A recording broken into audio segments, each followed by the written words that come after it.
Ada yang kan bertanya, lalu bagaimana kita mengenali mereka ini Ustazah gitu kan ya. Ada WA yang masuk seperti itu.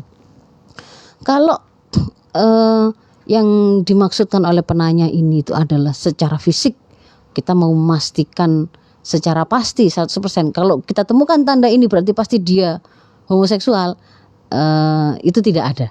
Sulit ya. Tidak ada. Tetapi bahwa bisa jadi ada beberapa indikator yang membuat kita mestinya lebih waspada ketika menemui itu, bisa gitu ya. Misalkan kan seringkali kalau orang mengiranya, stigmatisasinya kalau homoseks pasti melambai gitu ya. Laki yang kemayu misalkan begitu. Yang dia lemah gemulai, ngomongnya bicaranya lemah lembut, pokoknya enggak maco misalkan begitu. Bisa iya, bisa enggak gitu. Tetapi bahwa kita memahami ketika kita bicara ini sama-sama laki-laki gitu ya. Bagaimanapun kan dalam relasi seksual mereka itu harus ada pada posisi, ada yang posisi menyayangi, ada yang disayangi, ada yang artinya harus imbal balik, ada yang memanjakan, ada yang harus manja. Sehingga kemudian memang meskipun sama-sama laki-laki, nanti itu akan memang terbentuk sebuah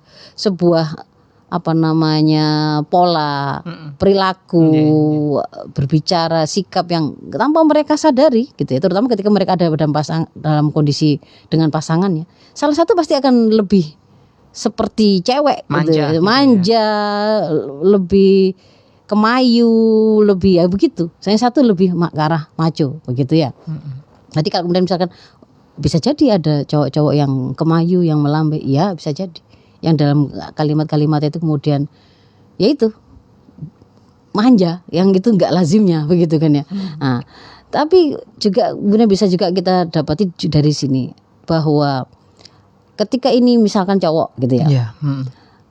Kalau pada cewek di antara daya tarik tubuhnya alamiah itu bahwa di situ ada banyak lemak-lemak yang dibentuk oleh perkembangan hormon dan seterusnya, memang seperti itu. Nah, pada cowok itu kemudian untuk memunculkan daya tarik itu lebih lanjut, itu adalah mereka menggunakan tampilan dan otot-otot yang kemudian memang mereka jaga, penampilan itu mereka jaga betul.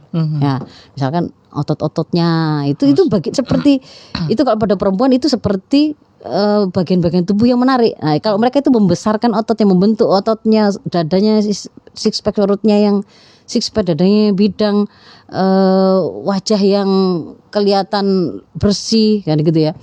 Tampilan yang wangi, dandanan yang update, dan biasanya bajunya itu tidak ingin menutupi itu karena itu untuk menjadi daya tarik. Jadi biasanya mungkin sukanya suka nge-gym, tapi jangan dibalik loh ya. Kalau suka nge-gym pasti LGBT kan, nggak gitu.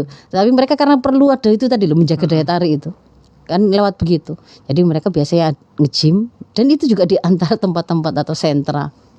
Masya Allah. Mereka hunting dan bertemu dengan sesama ya di antaranya ya. Tapi nggak bisa dibalik ya. Pasti di situ pasti karena ada orang yang juga memang nge-gym.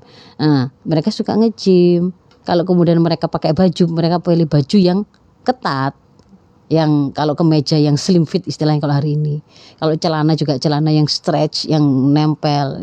Jarang yang kemudian pakai yang longgar-longgar. Tapi jangan dibalik. Ini kan saya bilang tadi indikator saja gitu. Bisa jadi seperti itu. Gak mutlak ya. Gak mutlak gitu ya. Tapi ketika kemudian atau juga ditambah dengan beberapa menggunakan anting-anting di kiri ya, ketika kemudian itu sudah jadi pengetahuan umum masyarakat, dikiranya itu adalah bagian dari identitas itu ya, mereka bisa jadi ketika kamuflase enggak pakai itu atau dua-duanya dipakai kan gitu kan ya. Kalau kemudian dikiranya dan tatoan itu adalah simbol dari maskulinitas gitu. Mereka akan tutupi kegondeannya itu dengan menggunakan tato kan begitu kan. Jadi enggak bisa seperti itu. Kan tampilan fisik itu bisa bahkan berupa tentara, bisa berupa seperti seorang ustadz, seorang guru, seorang polisi, ya bisa gitu. Jadi bisa ya. ada seperti semua gitu. Tidak ada kekhasan bahwa dia pasti harus seperti itu. Tetapi bahwa lazimnya laki-laki itu tidak terbiasa kemana-mana jalan bergandengan gitu. Sentuhan-sentuhan tubuh yang terlalu sering kan juga tidak. Kalau salaman ya salaman, nggak sepanjang setiap saat berpelukan, nempel-nempel kan juga nggak gitu.